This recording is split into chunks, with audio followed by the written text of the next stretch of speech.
কখনো অন্যের দীর্ঘশ্বাসে নিজের মেয়ের সুখের ঘর রচনা করতে যাস না। সে বাড়ির ছাদ দেওয়াল টেকসই হয় না।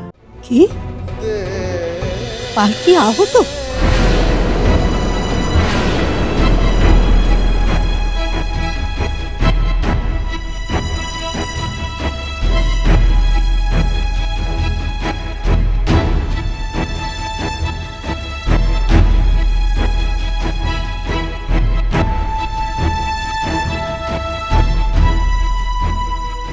আমি বলছি মেয়েটাকে বের করে দাও, কোনো খয়রাতি হসপিটালে দিয়ে দাও।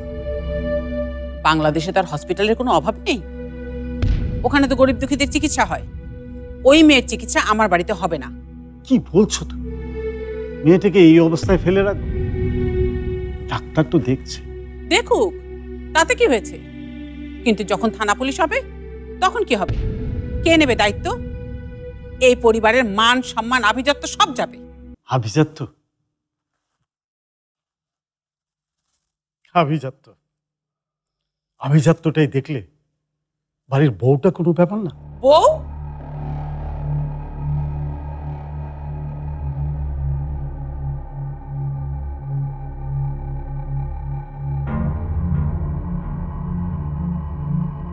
ও কিসের বউ? ও তো একটা ঠকবাজ, একটা ঠগিনী মেয়ে। কি বলছো তুমি? মেয়েটা যদি ঠকবাজ হতো তাহলে সোহেলকে কে বাঁচাতো? সোহেলকে তো খুন করতে গিয়েছিল, এই মেয়েটাই ওকে বাঁচিয়েছে। কি? ওই মেয়েটা বাঁচিয়েছে? হ্যাঁ, ওই মেয়েটাই বাঁচিয়েছে।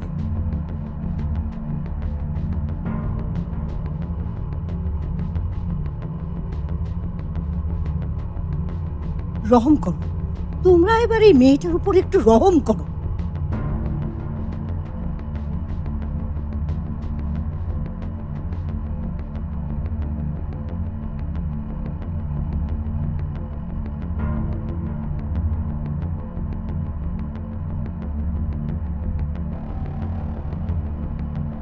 কেমন দেখলেন? ভয় পাওয়ার কোনো কারণ নেই, তেমন কিছু না, সামান্য লেগেছে, স্টিচও লাগেনি। আমি ফার্স্ট এড করে দিয়েছি, কোনো সমস্যা নেই। বাই দ্য ওয়ে, মেয়েটিকে? মেয়েটা হচ্ছে গিয়ে ও কাজের লোক, আমাদের বাড়িতে কাজ করে।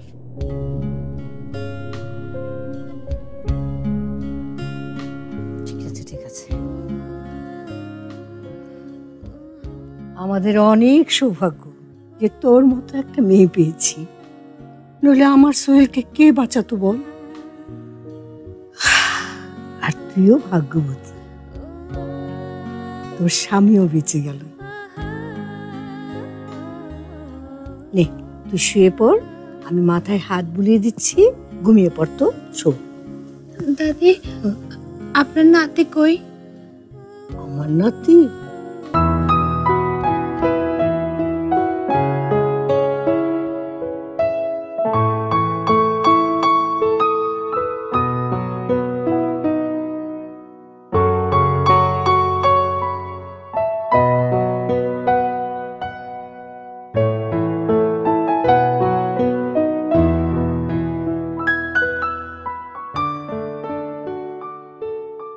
কি হয়েছে তোমার?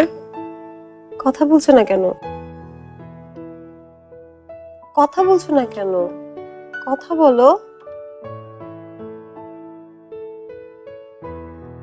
আমার কাছে থেকে তোমার পালকির কথা মনে পড়ছে, এটা কি আমার ভালো লাগে?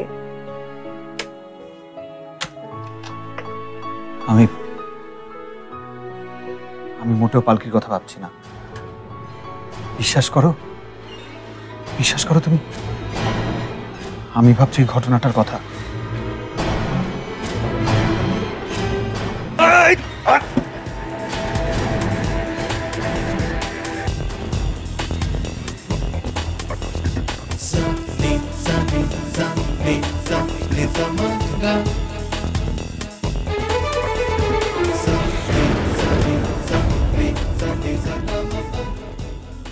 আর একটু হলেই ওই ছুরিটা ঢুকে যেত, মুহূর্তে এফোর ওফোর হতে পারতো আমার বুকটা। কিন্তু কিন্তু মাঝখানে ওই মেয়েটা যদি আমার সামনে এসে না দাঁড়াতো।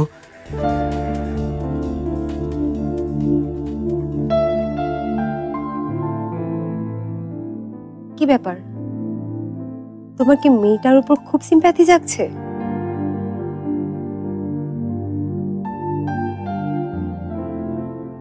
আহা, লুক এট মি, তাকাও আমার দিকে, তাকাও না রে বাবা, আমার দিকে দেখো। তোমার কি মেয়েটার প্রতি সিম্প্যাথি আসছে? না না, সিম্প্যাথির ব্যাপার না, ব্যাপারটা বোঝার চেষ্টা করো। জানো, আমি না মেয়েটাকে ওই অবস্থায় ফেলে চলে এসেছিলাম। পরক্ষণে ভাবলাম, আমি কি করছি? রাস্তায় একটা কুকুর বা বিড়ালকেও যদি কেউ গাড়ি চাপা দেয়, ফিরে আসার আগে দুবার করে ভাববে। কি মনে করে আমি আবার ফিরে গেলাম। তারপর মেয়েটার দিকে তাকালাম। দেখলে মানে? দেখে কি মুগ্ধ হয়েছো? না না, আমি ওর মুখের দিকে কখনো তাকাইনি। এমনকি বাংলাদেশের কোনো এক মানুষের ভিড়ে তুমি যদি তাকে ছেড়ে দাও, তবে পালকি নামের কাউকে আমি চিনতে পারবো না। ইনফ্যাক্ট আমি তাকে চিনতেও চাই না। মেয়েটা উপর হয়ে শুয়েছিল, খুব কাতরাচ্ছিল জানো। বিবেকের দংশনে আমি মরে যাচ্ছি। ভালোবেসে ফেলোনি তো?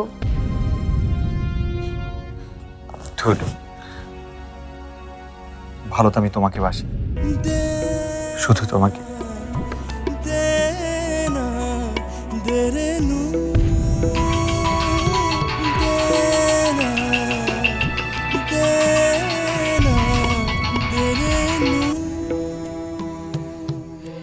হ্যালো, আপনি কোথায়? আপনি বাড়ি ফিরবেন না? অনেক রাত হয়ে গেছে। ওই গুন্ডাটা এখনো বাড়ির বাইরে আছে। আমি তো এখন বাড়ির বাইরে নাই। দ্বিতীয়বার যদি আপনাকে বাঁচাতে উপস্থিত হতে না পারি, যদি পৌঁছতে না পারি, তাহলে মরে যাব। কে? কার সাথে কথা বলছো? হ্যালো, কে বলছো? আমি পালকি। কে? সাবা আপা? হ্যাঁ, তুই নাকি সিনেমার কায়দায় আমার ভালোবাসার মানুষটির জান বাঁচিয়েছিস। আমি তোর কাছে অনেক গ্রেটফুল। তুই আমার জন্য অনেক করেছিস, বুঝলি? আমি যখন বাড়িতে আসব, তোর জন্য অনেক গিফট নিয়ে আসবো। তুই যা যা চাইবি আমি সব কিছু তোকে এনে দেব। তার সাথে একটা রিকোয়েস্টও করব, ওই বাড়ি ছেড়ে তুই চলে যা। কারণ ওই বাড়িতে বউ হয়ে আসবো আমি। মাফ করো সাবা আপা, পদ্মার উপর দিয়ে অনেক পানি গড়িয়ে গেছে। মানে? এই বাড়ির বউ এখন আমি, তুমি নাও। এই বাড়িতে এখন যদি কেউ বউ হয়ে থাকে, সেটা আমি। আর আমি এখন এই বাড়ির বউ হয়ে মরব। মরণ বাচন সে তো ওপরওয়ালার হাতে, কিন্তু সোহেল আমার ভালোবাসা, আর সে আমার স্বামী।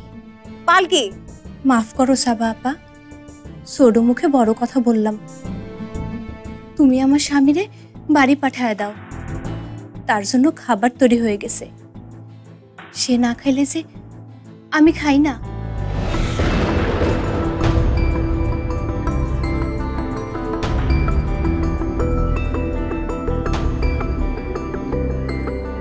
তো কি বললো? খুব বড় বড় কথা বললো মেয়েটি। তোমাকে ছাড়া নাকি সে খাই না। যাও না, বাসায় গিয়ে তুমি খাও, ওকে পাশে বসিয়ে খাইয়ে দাও। Come on, Sabah, come on. আমি তো ওই মেয়েটাকে ভালোবাসি না, আমি ভালোবাসি তোমাকে। তাহলে চলো কালই আব্বুর কাছে যাই, বিয়ের ডেট ফিক্সড করি, আব্বুর সাথে কথা বলি। জানো, ওই মেয়েটা বলেছে ও তোমাকে ছেড়ে যাবে না, তোমার বাড়ি ছাড়বে না।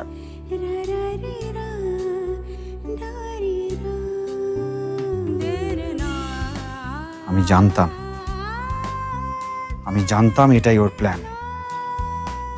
এই বাড়ি ও ছাড়বে না। তবে আমিও তোমাকে কথা দিচ্ছি, আমি কোনোদিন ওকে অ্যাকসেপ্ট করব না, কোনোদিন না। তাহলে কাকে অ্যাকসেপ্ট করবে?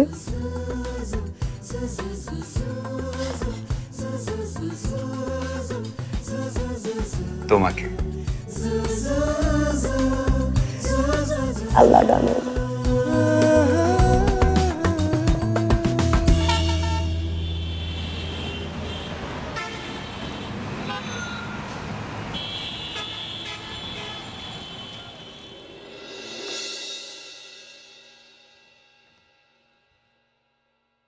দাঁড়াও, এত রাতে কোথা থেকে আসা হচ্ছে? আমি সাবার কাছে গিয়েছিলাম।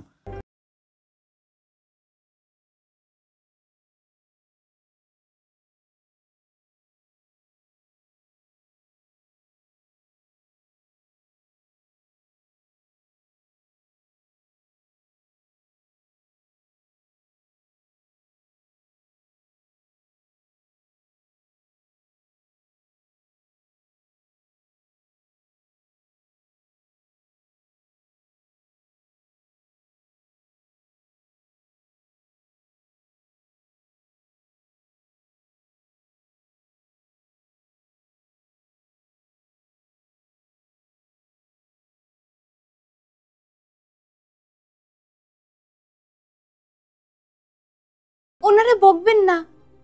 কে?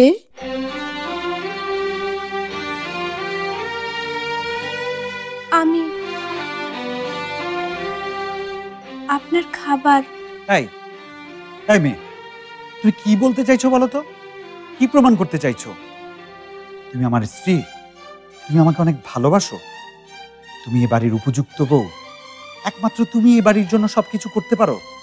কি চাইছো? কি চাইছো তুমি বলো? তুমি কেন মুখোশ পরে আমাদের সকলের সঙ্গে অভিনয় করে যাচ্ছ? তুমি কেন দাদিকে ইমপ্রেস করার চেষ্টা করছো? কেন? কারণটা কি? আপনি রেগে গেছেন আমার উপরে, আপনি খেয়ে নেন। Shut up! চুপ করো তুমি। তোমার রান্না করা খাবার আমি খাবো না। বাচ্চা ছেলের মতো আপনি একটা ছোট্ট শিশু, সব সময় রেগে থাকেন। আমি কিছু মনে করি না, কারণ আমি জানি স্বামীর রাগ পরে ঠিক অনুরাগে পাল্টে যাবে। নেভার, কখনো না। আমাকে এখন রাগ অনুরাগ শেখাচ্ছ তুমি? খেয়ে নেন। খাবো না, খাবো না আমি তোমার হাতে।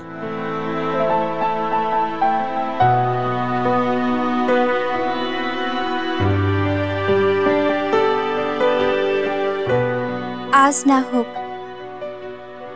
একদিন না একদিন আপনাকে আমার হাতে খেতেই হবে।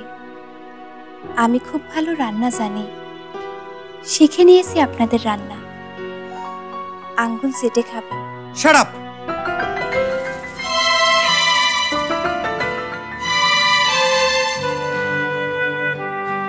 ফাজলামো করা হচ্ছে আমার সঙ্গে, মজা করা হচ্ছে। মজা তো আপনি আমার সাথে করতেছেন।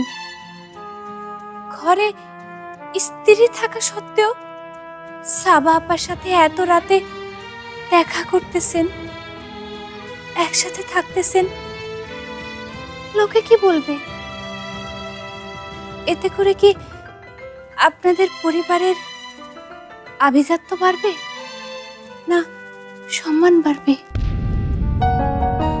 আমাকে আমাকে অ্যাডভাইস দেওয়া হচ্ছে, অ্যাডভাইস দেওয়া হচ্ছে, আমাকে উপদেশ দিচ্ছ। উপদেশ না, স্বামীর মঙ্গল পৃথিবীর সব নারী চায়। যারা স্ত্রী তারাই স্বামীর মঙ্গল চায়। একবার ভেবে দেখেন তো, জীবনে যদি এমন কোনো মুহূর্ত আসে যেদিন আপনি আমারে ভালোবাসতে পেরেছেন, সেই দিন আপনি সমস্ত কথার মানে খুঁজে পাবেন। যা আমি বলতে চাইছি।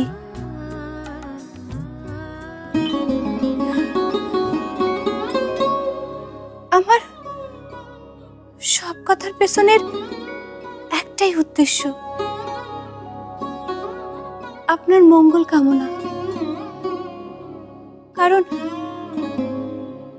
আমি আপনার স্ত্রী, আর আমি আপনারে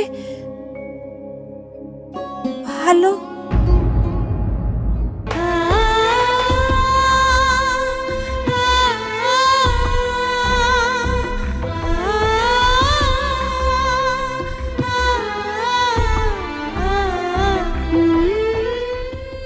এই মেয়েটার দেখছি কই মাছের জান, কি করে এত সহ্য করে কে জানে।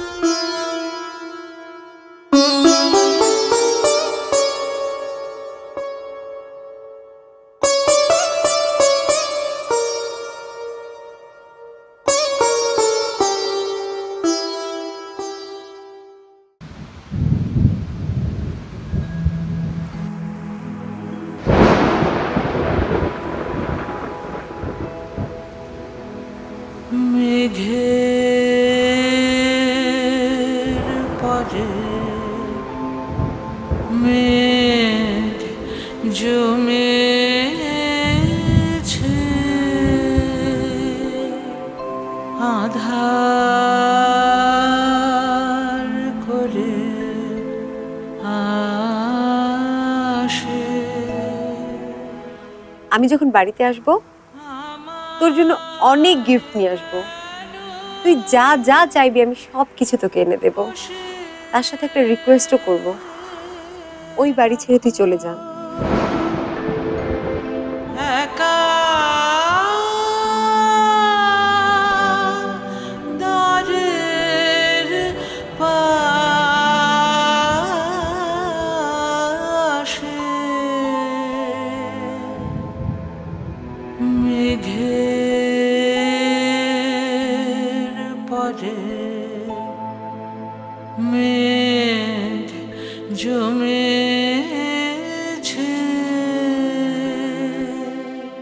বরং আমার এটাই মনে হচ্ছে যে তুমি আমাকে ঠকিয়েছ,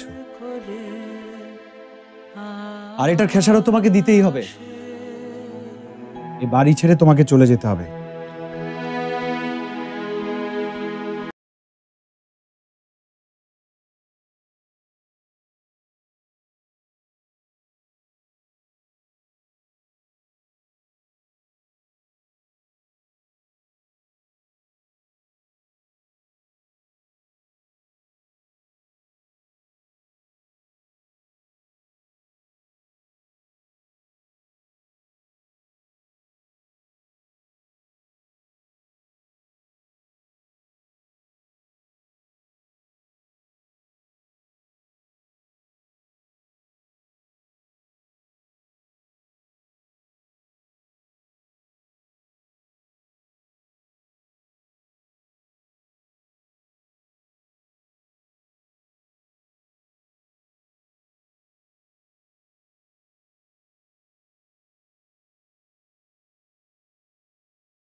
মেঘ জমেছে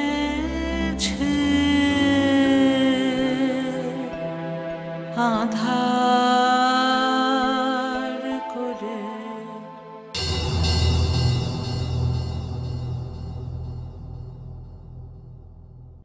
তুমি মেয়েটার কাছ থেকে গয়নাগুলো চেয়ে নিয়ে এলে?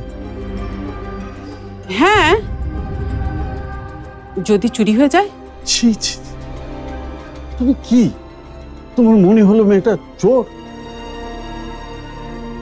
দেখো, যেই মেয়ে মিথ্যে করে বড়লোকের ছেলেকে ফাঁসিয়ে বিয়ে করতে পারে সে চোর ছাড়া আর কি হবে? দেখো, ও সত্যি কি মিথ্যে সেটা আমরা এখনো জানি না। আর যাই ঘটুক না কেন, আমার মন বলছে মেয়েটা ঠিক এবং ও সত্যি কথা বলছে।